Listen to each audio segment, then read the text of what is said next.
Aujourd'hui, on va voir la deuxième partie du sujet national 2014, session normale, intitulée « Suiveur solaire à deux axes, unité ATC, matière sciences de l'ingénieur, filière, deuxième année sciences et technologies électriques ». Rappelez-vous que le suiveur solaire au tracker solaire permet de suivre la trajectoire du Soleil selon les saisons sur l'axe est-ouest azimut et aussi sur la hauteur et l'élévation zénith et permet ainsi d'améliorer le rendement de plus de 30% d'une installation solaire fixe. L'une des solutions constructives pour suivre la course du Soleil consiste à commander le suiveur par automate programmable industriel API associé à un programme de calcul astronomique se basant sur une horloge base de temps de très haute précision et qui permet de déterminer à chaque instant de l'année la position du Soleil par rapport à l'emplacement géographique de l'installation.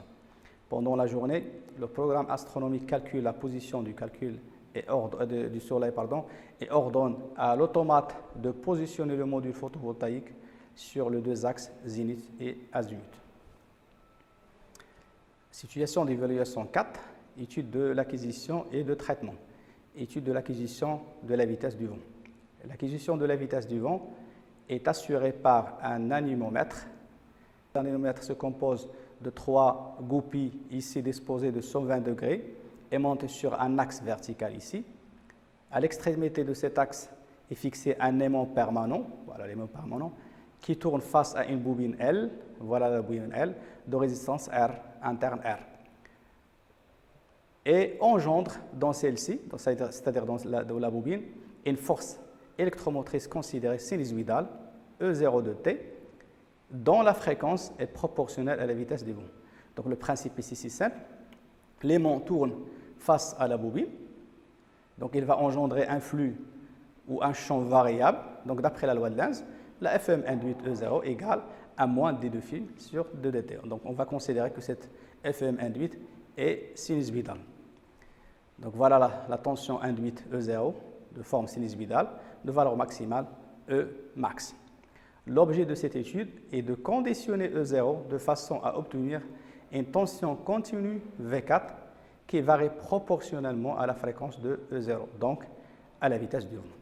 Le circuit de conditionnement est composé de deux blocs A et B. Donc voilà notre capteur de vent. Le bloc A, c'est la mise en forme et bloc B, c'est un convertisseur fréquence-tension. Donc l'objectif, c'est d'avoir à la sortie une tension V4 qui est proportionnelle à la fréquence de la tension E0 à la sortie du capteur du vent, donc à la vitesse du vent. Étude du bloc A, mise en forme. Ce bloc est constitué d'un comparateur à base d'un amplificateur opérationnel et d'un filtre passe-haut. Les valeurs de composants discrets et des tensions sont indiquées sur le schéma figure 16. Donc voilà notre capteur du vent et voici l'amplificateur opérationnel. Et ici, on a un filtre passe-haut.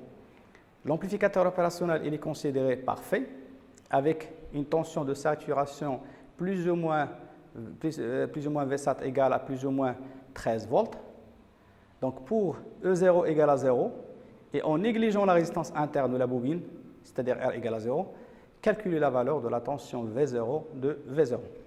Donc si on néglige la résistance et on prend E0 égale à 0, donc la tension V0 n'est autre que la tension au bord de cette résistance R0. D'accord? Donc puisque l'amplificateur opérationnel est parfait, donc le courant I+, et moins à l'entrée non inverseuse et non inverseuse sont égales à 0. Donc les deux résistances R0 et R0 ici, ils sont parcourus par le même courant, c'est-à-dire qu'ils sont en série. Donc il suffit d'appliquer la loi du diviseur de tension. Donc V0 n'est autre que R0 fois 15 volts sur la somme des deux résistances R0 plus R0.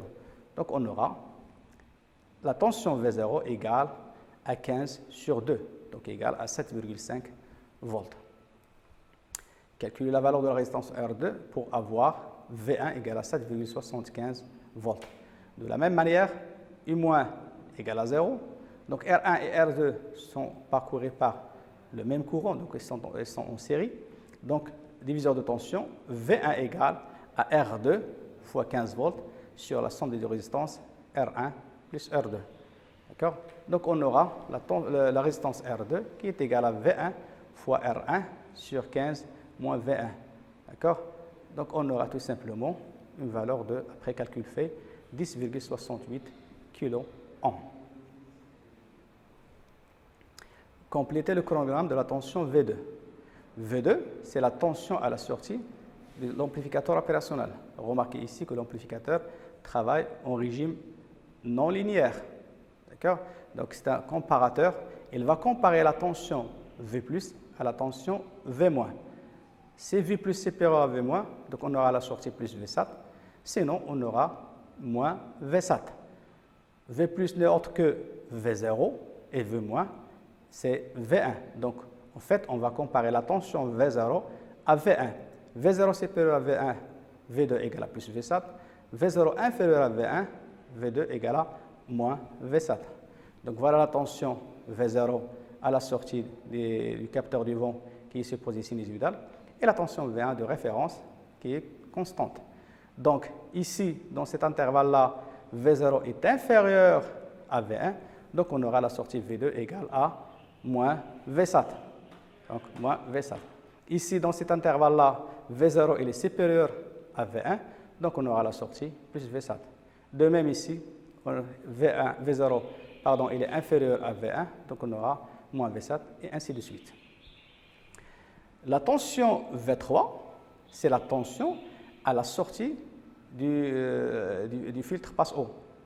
Remarquez que ces trois tensions ont la même période, donc ont la même fréquence. Donc comment on a obtenu cette tension, cette allure de la tension V3? Donc revenons à notre figure 16. Remarquez ici que la tension V3, c'est la tension à la sortie du filtre passe-eau. Donc il suffit ici d'appliquer la loi des mailles. Donc on aura V3 égale à V2 moins VC1. Donc V3 égale à V2 moins VC1. On suppose que la tension VC1 est chargée initialement par la tension moins Vsat, ici, et la tension V2 égale à moins Vsat, ici. Donc lorsque la tension V2 bascule à plus Vsat, donc la tension V3 égale à plus Vsat, moins la tension à l'état initial qui est égal à moins Vsat, donc on aura plus Vsat, moins plus Vsat égale à 2 Vsat. Donc ici on aura V3 égale à 2 Vsat. Donc le condensateur va se charger à travers la résistance R3 exponentiellement, rapidement, par la tension V2 qui est égale à plus Vsat. Donc une fois la tension Vc1 égale à la tension plus Vsat, donc on aura V2 moins Vc1 égale à 0. Remarquez ici, brièvement, on obtient la tension égale à 0. Donc maintenant, la tension, le condensateur est chargé avec la tension plus Vsat et la tension V2 égale à plus Vsat. Lorsque la tension V2 bascule à moins Vsat, donc on aura ici moins Vsat, moins cette tension qui est chargée à plus Vsat, donc on aura moins Vsat, donc on aura moins 2 Vsat. La même chose, la tension, le condensateur va se charger avec cette tension négative moins Vsat rapidement à travers la résistance R3. Donc on aura jusqu'à avoir Vc1 égale à Vc2. Donc on aura ici la tension, la différence de potentiel égale à 0 et ainsi de suite. Donc remarquez que grâce à ce filtre RC, on a transformé chaque franc montant ici, montant et franc descendant, en une brève impulsion. Donc on a obtenu en fait un convertisseur franc tension.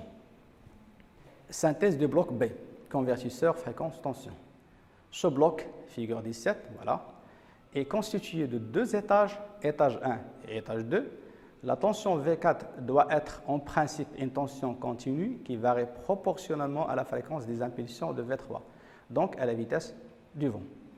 Donc voilà notre bloc constitué par deux étages, étage 1 et étage 2, plus une diode D1. Répondre aux questions 33, 34, 35 suivantes en précisant la bonne réponse. Donc, avant de répondre à ces questions, on va faire un petit rappel sur les convertisseurs fréquence-tension. Le schéma structurel est le suivant. Il est constitué de 4 blocs. Mise en forme, convertisseur frein-impulsion. Ces 2 blocs, on vient de le voir tout à l'heure. Un monostable et un filtre passe-bas. Le monostable ne peut avoir qu'un état stable pendant un certain temps. Donc, à chaque frein descendant de la tension V3, le monostable va délivrer une impulsion de durée calibrée T0 et d'amplitude plus Vsat. Puis, revient à son état stable. Donc, la diode D1, ici, elle permet d'éliminer cette tension négative. Donc, on obtient à la sortie de la diode la tension V3 seconde. Puis, on va attaquer un filtre passe-bas moyenneur, c'est-à-dire qu'il va délivrer à la sortie une tension V4 égale à la valeur moyenne de la tension V3 seconde. Donc, la valeur moyenne de V3 seconde, pour la calculer, il suffit de calculer l'air et de le diviser par la période. Donc, l'air de ce rectangle égale à T0 fois plus Vsat sur T. Or, 1 sur T égale à F. Donc, on obtient la tension V4 égale à T0 fois Vsat fois F. Remarquez que T0 fois Vsat est une constante. Donc, finalement, V4 égale à une constante fois F. C'est-à-dire que la tension V4, elle est proportionnelle à la fréquence F. Donc, la tension V4, elle est proportionnelle à la fréquence délivrée par le capteur du vent. La fréquence elle-même, elle est proportionnelle à la vitesse du vent.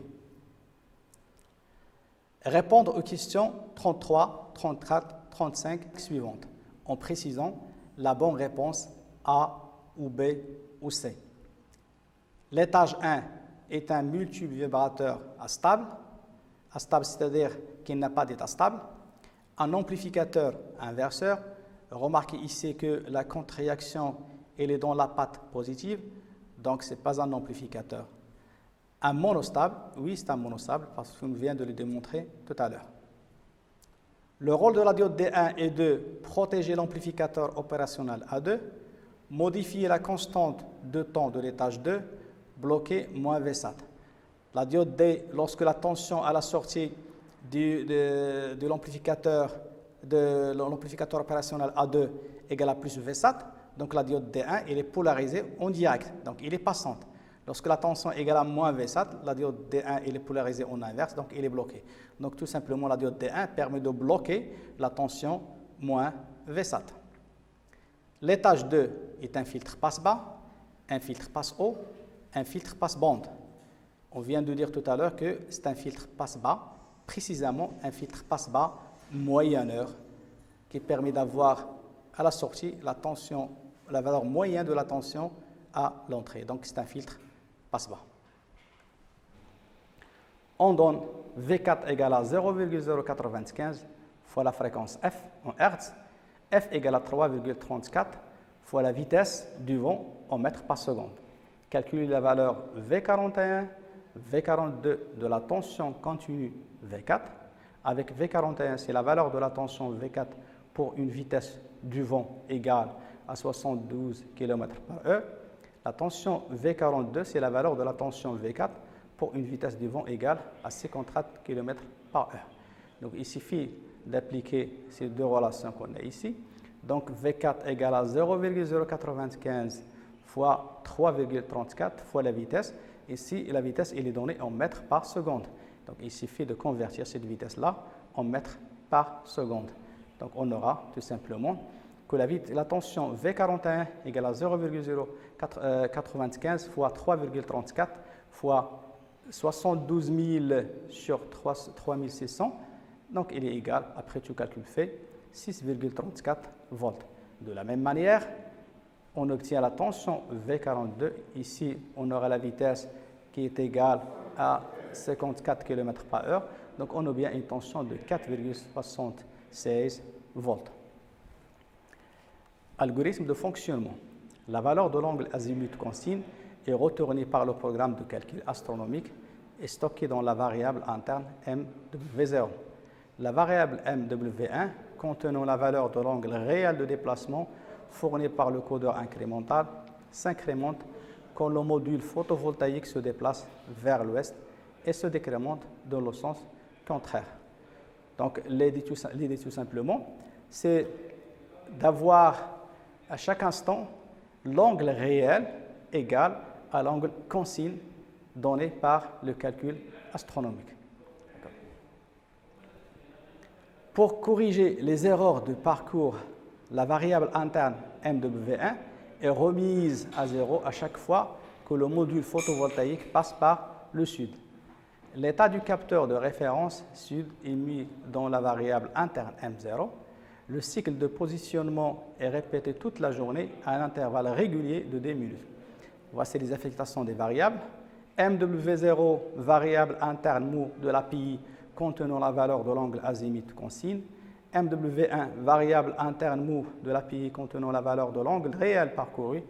M0, c'est la variable interne bit de l'API indiquant que le module photovoltaïque est en plein sud. Et Q2.0, sortie de l'API actionnant le déplacement vers l'ouest. Q2.1, sortie de l'API actionnant le déplacement vers l'est. Le graphstat simplifié du point de vue système du cycle de déplacement azimutal est donné par la figure 18. Remarquez que le fonctionnement de ce graphstat est représenté par un graphstat avec choix de séquence. Ici, on a 2 choix. Ici, on a 3 choix. D'accord? C'est-à-dire divergence en OU. Et ici, on a une convergence en OU. La même après l'étape 2, divergence en OU. Et avant l'étape 5, convergence en OU. Donc, c'est-à-dire que si on est dans l'étape 0, ça veut dire que si l'étape 0 est active, ces 2 transitions ici sont validées. Donc, il y a 2 possibilités. Si la réceptivité associée à la transition est vraie, alors on passe à l'étape 2. L'étape 2, il est activé, et l'étape 0, il est désactivé. Si, par contre, la réceptivité de cette transition est vraie, alors on passe à l'étape. L'étape 1, il est active, et l'étape 0, il est désactivé. La même chose pour l'étape 2, et ainsi de suite. Donc, le fonctionnement, c'est simple. Donc, ici, on va tester si le capteur sud non actionné, oui ou non. Si le capteur il est non actionné, on va passer à l'étape 2. Si le capteur il est actionné, on va initialiser l'angle réel. Une fois l'angle réel est initialisé, on passe à l'étape 2. Puis ici, on va comparer l'angle réel avec l'angle consigne. 3 cas se présentent. Les 2 valeurs sont égales. Alors, on passe à l'étape 5. Angle réel supérieur à angle consigne. Alors, on aura le déplacement du module vers l'ouest. Si l'angle réel est inférieur à l'angle consigne, le déplacement se fait vers l'ouest, jusqu'à atteindre toujours l'égalité entre les 2 angles. Puis, on passe à l'étape 5. Et puis, on va lancer une temporisation de 2 minutes. Fin de temporisation, on revient à l'étape initiale et ainsi de suite. À partir du graphstat simplifié et du point de vue système du cycle de déplacement azimutal, complétez le graphstat du point de vue API. Notez bien que MWI valeur ou MWI égale à MWJ ou MW est supérieur à MWJ ou MWI est inférieur à MWJ. Ce sont des expressions logiques test qui peuvent être vraies, état logique 1, ou fausses, état logique 0.